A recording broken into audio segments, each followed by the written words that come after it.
pre-K and the rest of the internet. I'm here with what I've made for the Build Your Own Island Challenge, which I talked about in my last video.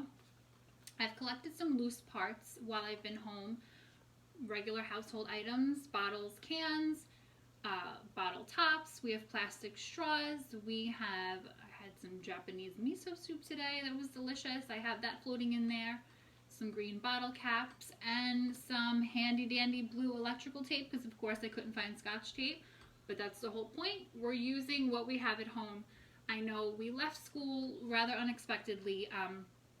A lot of parents have expressed difficulty getting the items that they need to work with the kids at home.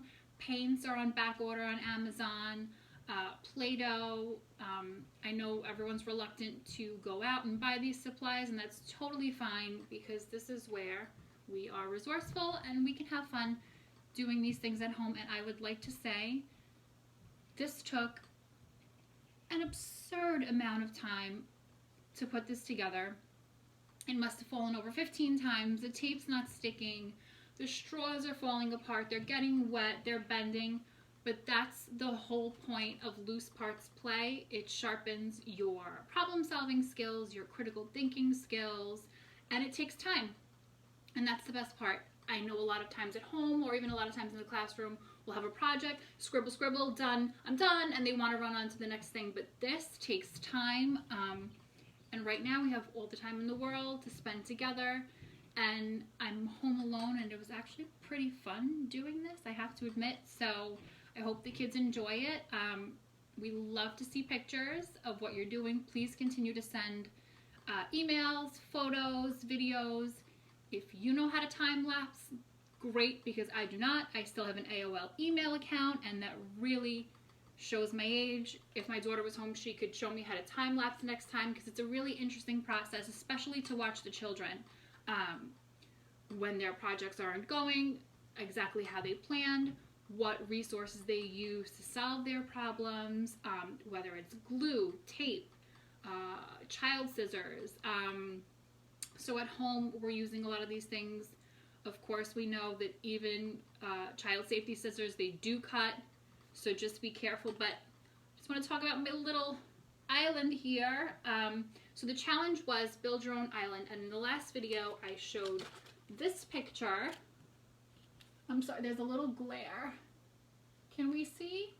And I wanted to know if we thought this was an island. And if you answered yes, yes it is an island. It's New York City. It's our city. And a lot of times when we Google island, we see blue water, tropical, we see fish, we see boats. And those are not the only types of islands that we have. An island is a body of land that is completely surrounded by water. And that is New York City. So if you've ever been to New York City, you know that you can drive, but you have to drive over a bridge to get there. You know that you can get there by ferry, but we travel through the water. So here I have my little version of New York City. We have buildings of different shapes, and I added some blue color to the water so you can see where the water is. Loose parts are a great way to practice other skills, math, counting the parts. We can compare my two islands here. We have an urban island like New York City. Then we have a little bit more of a tropical island. Which side has more parts, which side has less. Here I have some bottle caps. This is my little palm tree. I even made a little boat out of some cork and some tape. And I have my little private island here with my sun umbrella. And I made a bridge to get from the city to the tropical island using some containers and some tape. I'm pretty proud of my work, I have to say. I put a lot of effort into it, and I'm sure if we were at school, the children would have ideas that would blow mine out of the water. See what I did there? So show us your videos. I hope the kids have fun, get creative. If you have more supplies at home, paint. If you have paper, if you have Play-Doh, foam, those would work great too. And we look forward to seeing what you come up with. Have a great day.